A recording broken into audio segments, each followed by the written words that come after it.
Shalom Ouvracha, on a pu étudier aujourd'hui le shoot Maharil qui rapporte le minag qu'ont certaines femmes lorsqu'elles se font inviter et qu'elles sont à l'extérieur de venir et allumer les nérotes de Shabbat à l'intérieur du Bet HaKnesset et elles le font avec bracha.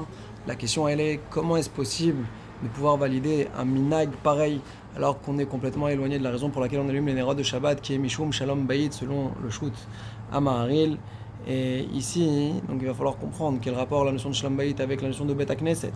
D'accord? Sachant que quand on allume des nérotes au Bet HaKnesset, c'est pour le Kvod HaMakom et rien à voir avec la notion des bougies du Shabbat.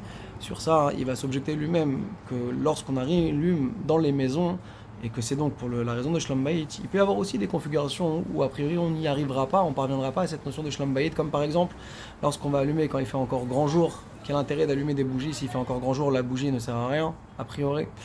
Ou bien encore, si jamais on va allumer à l'intérieur de la maison, mais qu'on va prendre les repas dans le khater, dans la cour, pareil, encore une fois, on ne profite pas de la bougie, donc ça n'amène pas un shalom bayit particulier. Ou bien encore, si on allume avec des bougies qui ne sont pas suffisamment longues, qui pourront tenir jusqu'à la nuit, eh bien, également, dans tous ces cas-là, on aura allumé les bougies de Shabbat, mais sans arriver à la finalité qui est le shalom bayit.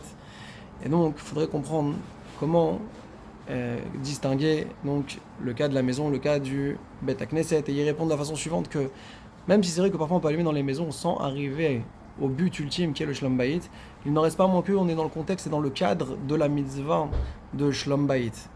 Tandis que dans le Bet HaKnesset, ça n'a strictement rien à voir, il n'y a pas de cadre de mitzvah qui est présent. Et donc ça, c'était une première réponse. Et il dit, pour justifier alors dans ce cas-là le minag des femmes qui allument au Bet HaKnesset, alors on peut dire qu'il y a une notion qui s'appelle Tosefet Torah, l'ajout de lumière.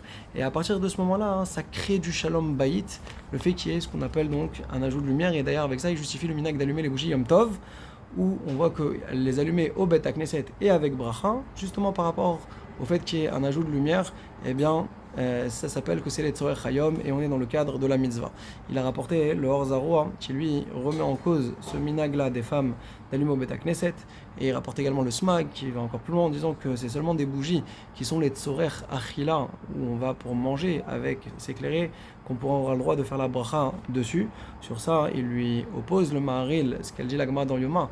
On voit que toutes les opinions sont d'accord que quand Shabbat tombe Yom Kippour, eh bien, on devra allumer les nérotes de Shabbat. Et donc ça contredit clairement ce que dit le Smag.